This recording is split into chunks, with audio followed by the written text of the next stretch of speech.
What a great topic for a time like this. Everyone wants peace. We all want peace for us to be about our life and to see how our life will be better. This year 2024 have come and it's about going. And some of us have not laid hands on anything positive. Most of our dreams, most of our expectations, most of those timelines that we set for ourselves have not been achieved. And during the time of peace, we are not able to achieve. We will not achieve them in time of crisis. Obviously, we need peace in this country. Yes, we have to protest, we have to ventilate our grievance, but all this must be done and should be done in a peaceful manner, in an orderly manner, so that nobody is injured or a limb is not cut off.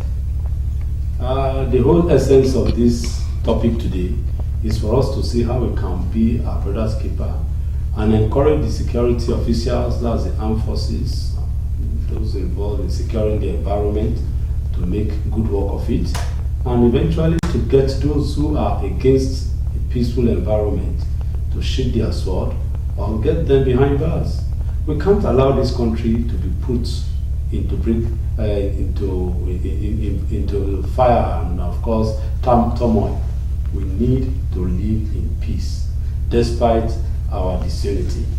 And to discuss this issue with us today, we have brought in no other person than Barrister Kingsley Chime, who is not new in this platform, and who is even calling not new in this stuff. My brother. Thank you so much, Mr. Agade, for having me. It's always a pleasure being here. To God be the glory. Thank you. You had the intro, very succinct. That's many in the future, talking about the state and the readiness of the security chiefs, as it were. But to me, do I look at it that it is a talk without work? Well, these are in matter of speaking tough without action. Very well. Thank you so much for having me. It's always a pleasure being here. I think over time, each time we have opportunity to be here, one way or the other, our discussion always linked to security and insecurity in Nigeria. And the point is because insecurity in any part of the world poses a serious challenge to the development of that society. So, and that is also why, even in our constitution, it was made a paramount consideration for every responsible government.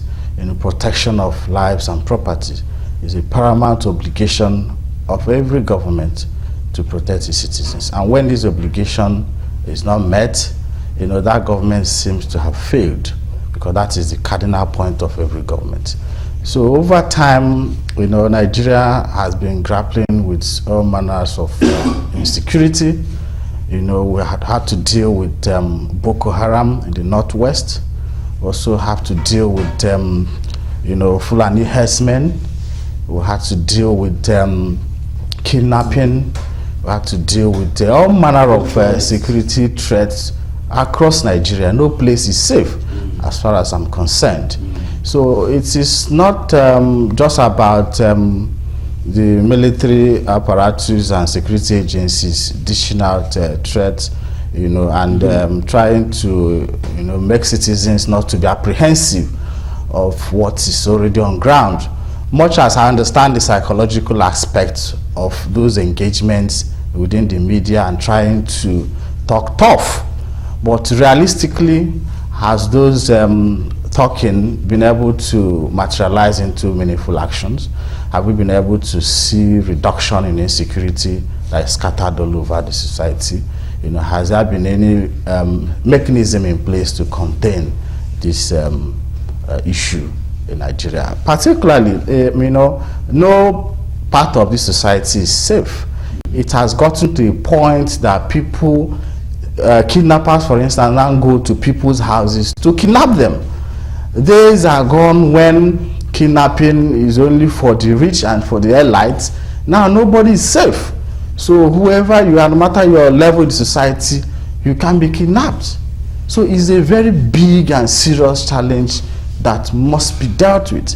And part of the reason why this insecurity is being emboldened, or those who are perpetrating this crime seem not to be worried about the security system we have in this country. Perhaps maybe because they also have people within the security system that's also encouraging them or fueling these criminal activities. So for me, it has gone beyond just issuing threats to see meaningful action on the part of our security agencies. Thank you so much. You said something a few seconds ago, and that's the issue of intelligence. Because really what brought about this topic was the attack of some kidnappers or robbers on the BRT bus in Lagos in broad daylight. To me, that is something new, this novel, which I think should not be allowed to continue, should be quickly arrested, and those behind it should equally be brought to book, so as to serve as a deterrent. That's why I'm looking at the issue of, is it tough talk or talk without action? That is one. Then maybe we'll marry it with it. Now that issue that you brought about, the intelligence. When I was a small boy, I heard about spies. The police and the security people use spies. They call it spy. And then I was just spy. So if sometimes you look at it as spy, is it a ghost? Because you just said that a spy around us and you don't know who. But of course the information gets out. And along the line, we too, along the line as children will be taking that I want a spy and so on and so forth. Or he has come to spy me. You know as children behave there. Yes. So why and what has led to the decrease in this issue of intelligence? And what and why has it allowed it that criminality is now something that is done with open boldness and with effrontery and sometimes affrontry? You mentioned it. How can people go to that? Imagine the incident that happened in Ladipo. Yes. That's, I don't know, maybe you've gone to Ladipo. That place is so busy. How will people think they can go there to kidnap somebody there? It's the audacity with which these crimes are committed is frightening. Yes. Sincerely, you made reference to where BRT bus was attacked, and you can imagine the BRT bus that has about over 50 passengers, and these crimes were able to be committed. And the incidents you mentioned in Ladipo and all of that, no matter how busy that place is, these people would defy the number of people in that area and then commit that atrocity. So it's actually frightening, and that boils down to the coordination within our security architecture. God bless you, my brother. The synergy. Good. Because I think before is now it, we had... What's the problem there? Is it rivalry? Is it ego? Or? Well, to sincerely speaking, I think I'm not a security expert, neither am I a military officer. Yes, but in my own personal view, I think that rather than having a synergy among the security agencies, they tend to be having a competition among one another. One is trying to take glory. When one is trying to, take glory for certain actions that have been taken, one is trying to jeopardize that interest. Because security cannot work outside intelligence, and intelligence gathering has to do with synergy and coordination. Yes. So when these things are happening in broad daylight like this, there is really a lapse on the part of one security agency or the other. It may also be a lapse on the part of the citizens themselves, who also fail to give this information to the security agencies. Thank you. Let's see. Maybe, I'm sure the security agents are watching this. So therefore, if they will, in our own layman idea, maybe they can use that to now work with their own experience. Last Thursday or Wednesday, a young students were kidnapped on their way to a conference, which you do go wrong, rightly all the time. Yes. This level, of course. One will expect that by now there will be a road on where they are and how to get them. Most of them, if not all of them, have telephones.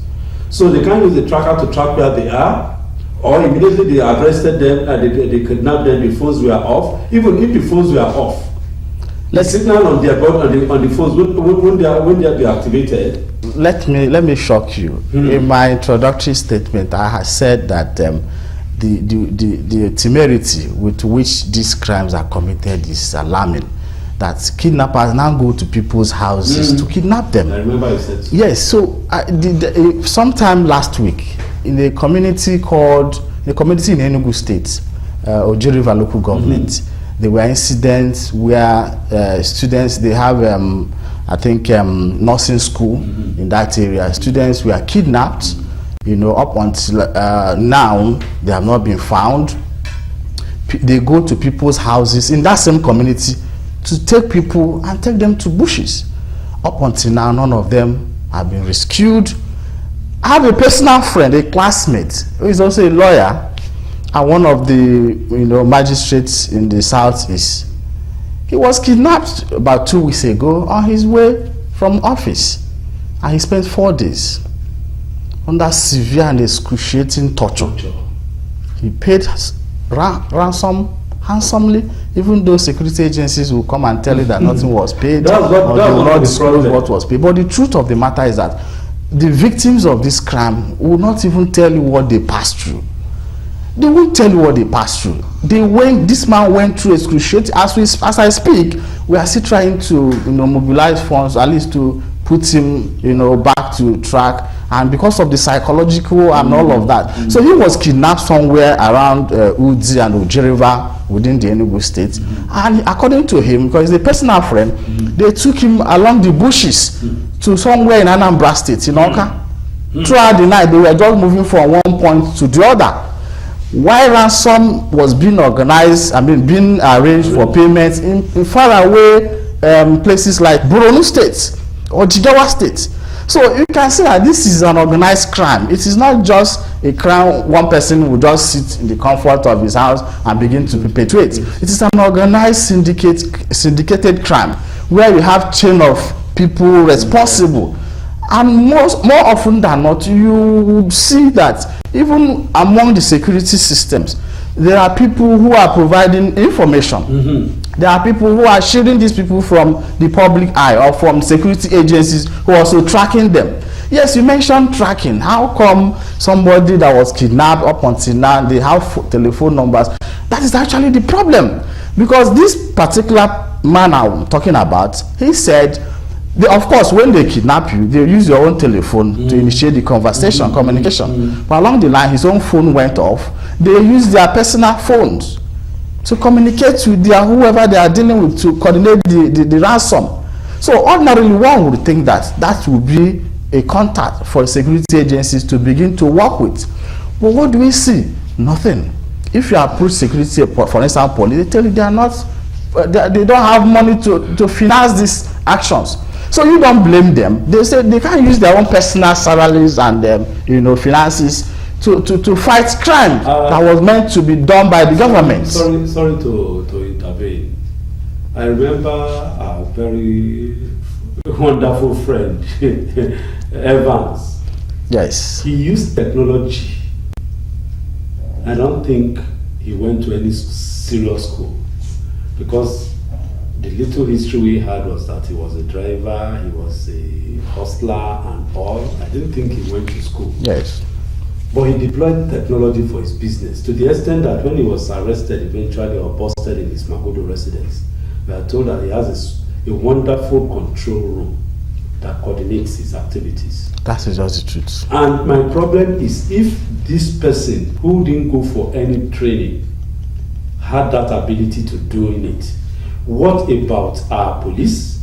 What about the military intelligence? What of the DSS? I want them to listen to this and see how they can take steps. Can't take us that Nigeria should not be secured. The security chiefs now just spoke with us, talking tough. What does the problem without action? That is the truth of the matter. And when you approach the security agency, I don't want to particularize it. They will tell you that they are underfunded, that they don't have finances to match. Speak out so that people like us can find that is what they will tell you. That's what they tell you. For instance, if somebody who went into that pain of kidnapping, spent days or weeks, eventually was released, and you gave them a leeway to begin their investigation, they will tell you to bring money for tracking. Again, sorry to button. I remember Ozekume. Yes, the senior lawyer who was kidnapped. I was expecting that government will call him. Please tell us, because the guy, you know, Ozekume talks a lot. Yes. And he really came out, he was talking about his experience. One would expect that government will come in, call him, and all those who are kidnapped victims, talk to us so that we see how we can get around this thing. But everybody is just to your home, O ye Israel. And it can't continue, it continues like that, and nobody is free. Nobody is safe. All those who were in government some few months ago or years ago, they are also ordinary citizens like us. They too, will they wait till they become victims? I would expect that this is a precedent. One will call those who are victims, like your friend now, like Ozekume and some other people who are high flyers. One person too, I can't remember, another big fish was a victim. But even apart from big fishes, what of those who are victims? What happened? And so on and so forth, so that we see how to bust it, so that you have a peaceful life. Well, again, traveling is an issue. It's a nightmare. It's a nightmare. I'm supposed to have traveled. I'm currently on my annual leave. Well, because of what has been going on, you know, it's so scary for you to undertake such a long distance travel, because nobody is safe. And at the end of the day, my daughter said we should go somewhere with the family. At the end of the day, you are on your own. It's your body to attend to Israel. That's the problem. So whether we have security or not, you know, except you have the money or you have the wherewithal to, you know, finance this investigation, nothing will come out of it. Okay. So it's essentially the problem we have as a society. So we'll quickly call for a break so that we take water. Then when we come back, we'll be on our home stretch. Don't worry, we tell your people that indeed Voters Forum is on, and of course we told you you can join us through your app. Just go to the Google Store or your Apple Store, and of course go for the Go Galaxy app, and of course you are on with us live and direct, on time, real time. We'll be back very soon. Don't go away.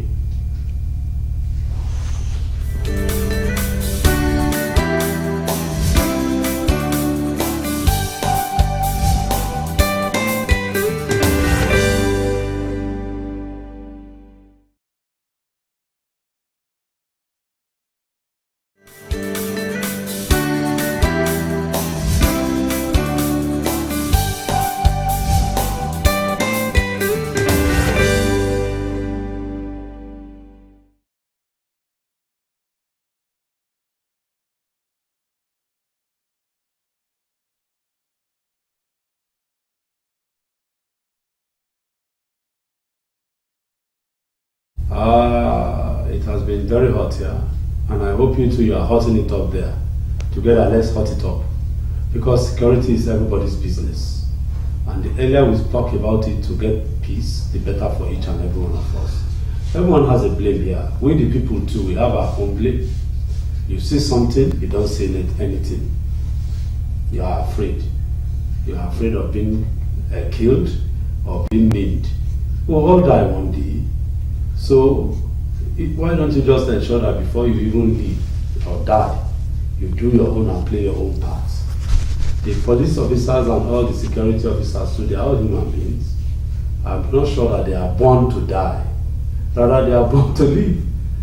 But that's their profession, that's their work. But they can't get this work done if you, the citizen, don't support in terms of intelligence, in terms of report. There is this between criminals are not ghosts, Abi. Yes. They are human beings like you and I, and they live in our vicinity. Even if they live in the forest, those who are farmers, when you go into the forest, to the farm, and you see that there are some untoward and unusual activities, even if it's home smoking, you go to the police station, some people are smoking hemp inside the bush there. But just the same people generally don't smoke hemp, and they don't stay inside the bush anyway. So there you have a role to play. Very well, very well. That's insecurity, yes. We need a concerted effort. Much as we try to apportion much of the blame on government because it's their primary responsibility, but the people themselves they also have a role to play. Like you said, these perpetrators of this crime are people's children, are people's brothers and sisters, and even fathers. So they come from a society, they come from a state, as the case may be. So we must begin to interrogate our value systems. Value system is also part of the reason why people are going into criminalities. You know, people think that when you talk about crime, you know, it's about poverty, it's about unemployment. There's no justification for crime, irrespective of what you are passing through. Because if everybody who is hungry decides to carry arms, nobody will be safe. Even you that is a criminal will also be running for your own life.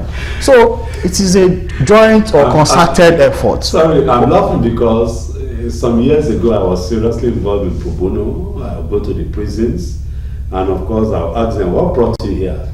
Hunger, sir. What happened? And I was hungry. I now went and took a bowl of garri. Or there is only son, or he doesn't have a helper. He's all of these are rubbish. Sorry, sir, if you can help me out, I won't do that again. As simple as that. But that's not even the issue now. The second thought when you are talking, somebody, a man and a woman. The woman was in Abuja. The woman was operating a food business, a catering. This mama put in the corner. You know how Abuja? Yes. This mama put. Along the line, her husband now came. He wasn't doing anything. Introduced her into doing one chance with a friend who has a car. She will be the female that was, you know, if anybody sees a female in a car, you will think that it can't be any evil there. Yes. Not knowing that she is the one who was encouraging the thing. And of course, my pain was that the Puka thing, where I'm going is that the Puka was no more operating. The woman stopped doing the Puka business. The people around knows that she's no more involved in the Puka business, but she's now looking good, living well. Yes, nobody asks me. Nobody asks me. That's why I talked about our reorientation of our value systems. Even as parents, when your children come home, you know they don't have any viable means of livelihood, and they are buying expensive cars. You know, you see the society we are currently in. Nobody cares how the money comes. It's about wherever it's coming.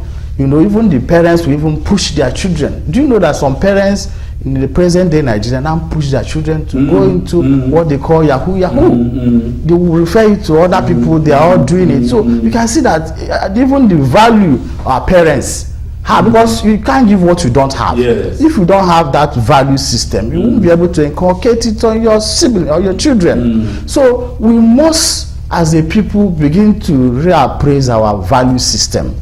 You know, parents should not just leave out their children whatever that comes, however they got it. Shouldn't be, you know, they should be concerned. Of course, I know there are certain parents, when their children bring something home, you interrogate them. What do you do? How did you get this? But majority of Nigerian parents no longer do that.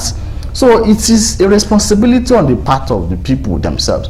Secondly, the issue of giving, you know, providing intelligence. Yes, security agencies are also part of the society. They come from homes. People also must give information, credible information to security agencies to operate. But the problem is that more often than not, when this information is being given, you that is now the informant will even become the accused person. So people now resort to, you know, see nothing, say nothing, and do nothing. But we must begin to say things. You know, we will begin to expose crime irrespective of whose us is God. And one of the major reasons why people don't report crimes is that a lot of the time, security agencies may not pursue those criminal activities or those individuals or persons behind those crimes. And at the end of the day, those people will begin to attack those who they suspect may have reported them to security agencies. So if you are not sure that the security agencies are not going to take action to arrest and prosecute these people, for your own safety and for your own life, you decide to keep your mouth shut. So it is a win-win situation. Everybody must play their own roles in ensuring that this security is contained in our society. Another thing that came to my mind when we are talking, there is an agency called the National Orientation Agency. Maybe you help us address them. Where am I going? When we are younger, there are moral messages that are sent through mass media organizations that live a good life. Read your books. If you read your book, there's a way your shoe will sound. Yes. If you don't read your book, there's a way your shoe will sound, and so on and so forth, which encourages people like us who were a little bit rascal when we were younger to now start looking at our books seriously, and it has helped. For your information, yesterday I was with one of my teachers who taught me in the secondary school. I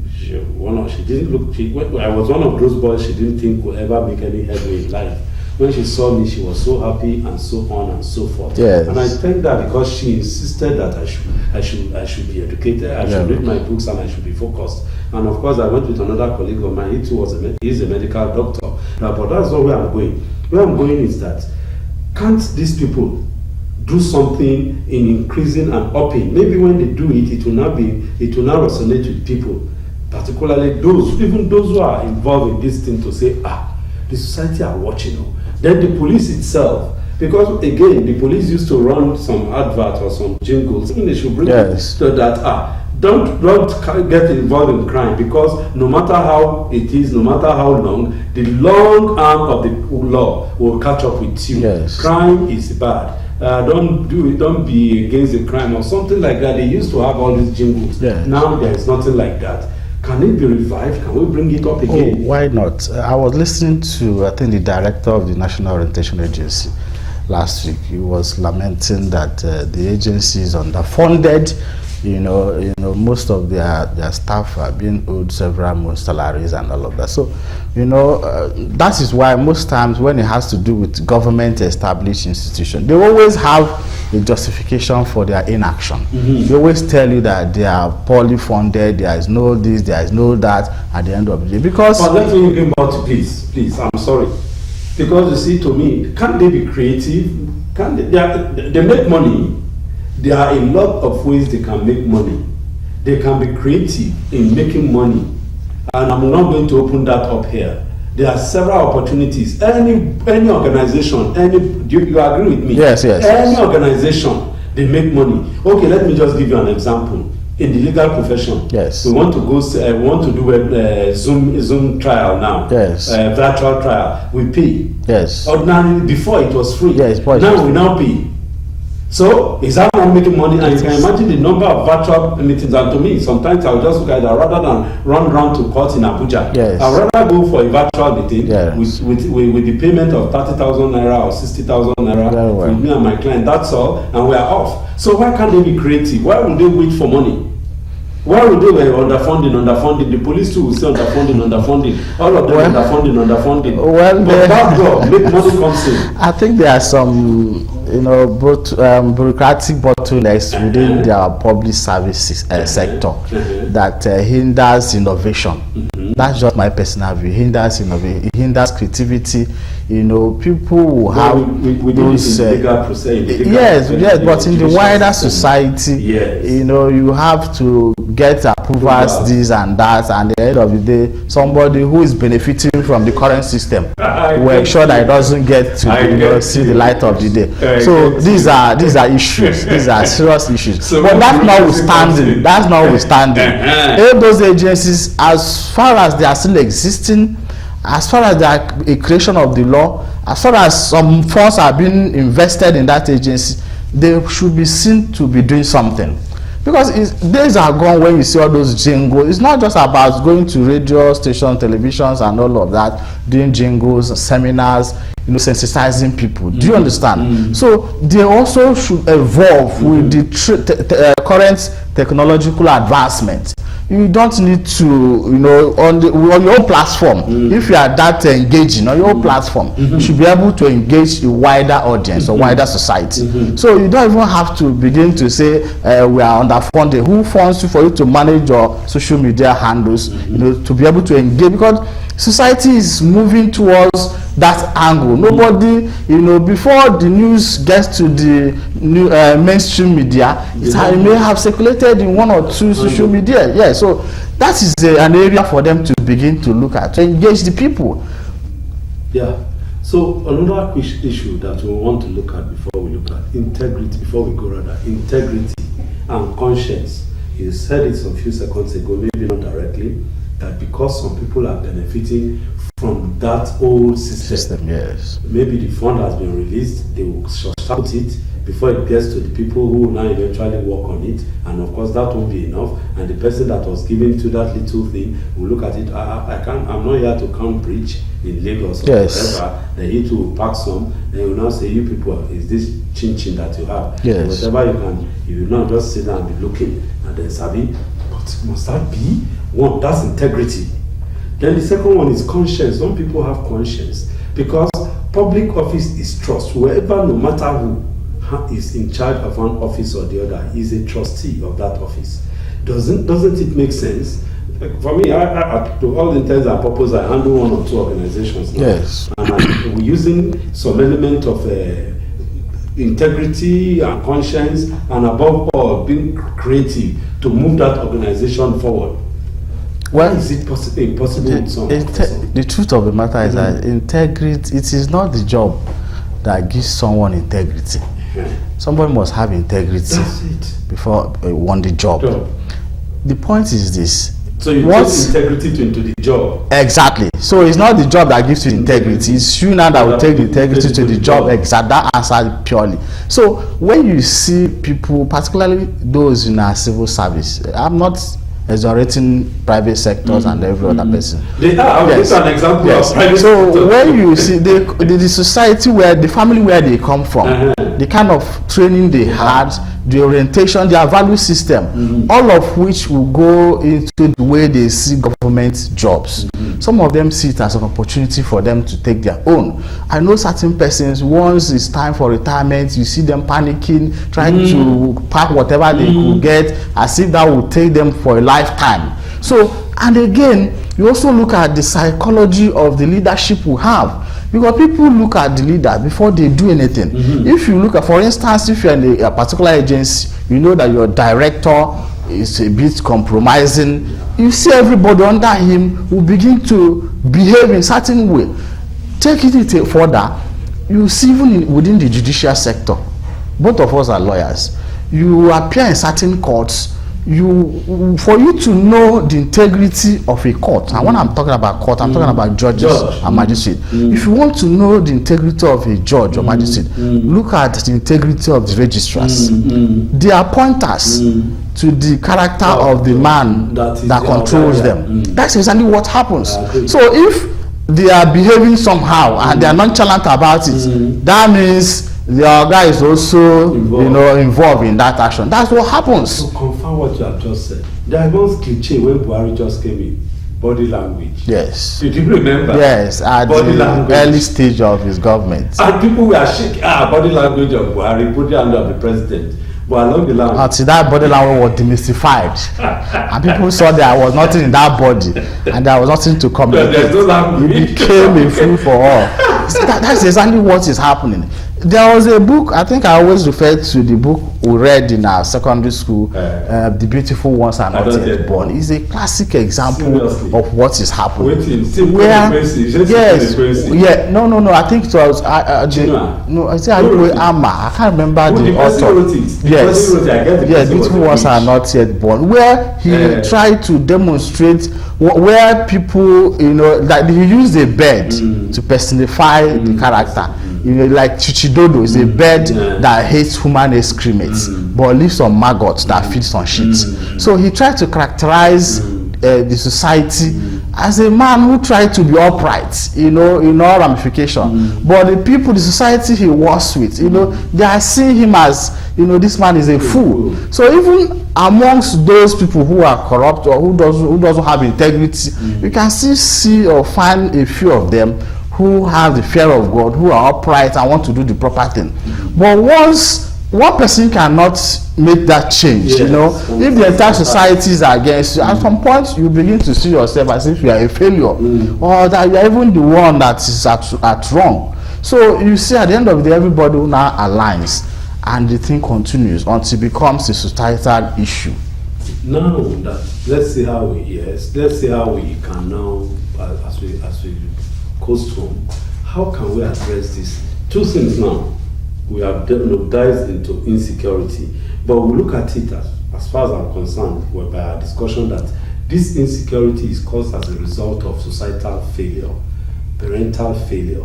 Because when we were young, it was a taboo for you to take something that does not belong to you. It's a taboo for young people to have things that they don't deserve. Yes. And of course, parents too cannot just begin to live a life, ostentatious life that you cannot sustain, you cannot explain. Yes. But now it's the order of the day. Is there a way that we can reverse that? Then we now look at it, we now nail it to the security issue too. Yes, I think it's a value system change. When we are, like you mentioned, growing up, in my own community, when we are growing up, a little child cannot go and buy egg. You know, when you see a child who goes to buy egg and meat, the child is perceived to be a potential criminal. Yes, you know, because egg was a bit cherished that you cannot go and buy it except the ones your parents gifted to you. So that's kind of the orientation we had growing up. You know, we begin to have self-contentment. The society has moved beyond self-contentment. Everybody wants to aggrandize everything. You know, and if you have the opportunity to work in public space, it's an opportunity for you to steal as much as you can. So we must begin from what I call the SI unit, which is the home, the family. We begin to devote into the society, the community, the local government, the state and the federal. So because somebody does not just become a kidnapper overnight, he must have been doing pickpockets once more, and nothing happens. He continues, and when he steals, you know, he goes to give one person who will be giving him shield or protection. And then I know a particular police officer many years ago, before his retirement, he was involved in all manner of inducement. And when you ask me, say it's turn by turn. Yes, that he's already retired, it's turn. So when he retires, other people will come. So you can see it is not a society of turn by turn where thieves come to steal and wait for another person's turn to come. So there should be a holistic change of attitude, the attitudinal change, the change of mindset, and parents begin to inculcate good values. Yes, you know, there's area I don't want to talk about, which may even upset some person's religious belief. Issue of the population growth, the population explosion. Yes, but I know it will upset certain persons. Yes, I saw it because it's also a factor. If you bring up a child that you cannot take care of, that child ends up becoming a menace to society because you cannot control the child. You see societies where their parents cannot control their children. It's those societies that are, I'm not saying that poverty is a crime. Being poor is not a crime, but you must begin to live according to your means and what you can do. Very well. Let quickly, before 1 minute, maybe just 1 minute or two, this exile, we call it Japa in local palace, does it have anything to do with security or economy? Both of them, in fact, like I said in my introduction, that any issue of insecurity poses a big challenge to the economic advancement of every society. It's like it touches every aspect of the economy. Yeah, the root cause. Because no matter how big you are in Nigeria, this insecurity is a respecter of nobody. And once you are picked up, once you are kidnapped, you can lose that fortune in a twinkle of an eye. So people are looking for society where the little they have, they should be able to enjoy those little things they have without necessarily being afraid of whether they'll be kidnapped. So this security, once there's insecurity, one is that the investors who no longer have confidence to come and invest. You saw a lot of European Union, US dishing out travel advisory to their citizens. And you think if you are a potential investor from outside Nigeria, you want to come to Nigeria, you see this advisory, you'll be scared. You won't have to come here and put down your money. Obviously. So it has a big effect on the economy and the generality of the society at large. Thank you very much. This one is a good one. Time is not our friend. The last issue you spoke is very, very interesting, because I heard about a woman who said she came back to Nigeria, longing to be back home. So all her investment, everything she worked for, she left around 20-30 years ago. She did all the work she could do, brought the money back, told somebody to help her build the house. Indeed, they built the house. She said a week after she came, some people came and visited her and cleared her home. Everything she brought, they cleared it. She said she ran back to her place, that indeed she does not have a country to call her own anymore, that she preferred to be outside this country where she came from. So, and the economy will suffer as a result of that decision? That's one. Then the second one, look at the people who have jackpot. Nigeria has wasted money as it were. Trained people out to university level, doctors, professionals of all kinds. Those ones are now giving it back to the society they have made themselves. That is the truth of the matter. And deep down in their heart, all of them want to come back to Nigeria. If you follow some of these diaspora communities, you see that they carry Nigerian issue in their head, even when they are abroad. They will be the first to tell you what is happening in Nigeria, even while you are here. So that tells you where their mind is. But because of these challenges, in fact, I have a cousin just last week, very well, in a place called Ogombo. Ogombo is towards Ajah axis. He built houses in that area. Do you know that armed robbers came to his house? He took them more than an hour to dismantle his fence, dismantled the door, got him, tied him down with his family, and robbed him. So, and while all of this was happening, they told him that there's nothing he can do. He can call anybody he wants to call. And up until we speak here, nothing has been done. So you tell me that tomorrow somebody will want to come and invest. So it has a far-reaching implication on the economy of this country. Okay, thank you so much. We can't do more than that today. Next week, we'll be on this program by the grace of God to serve you another dish in our menu. Until then, please just be on the side of the law. Thank you.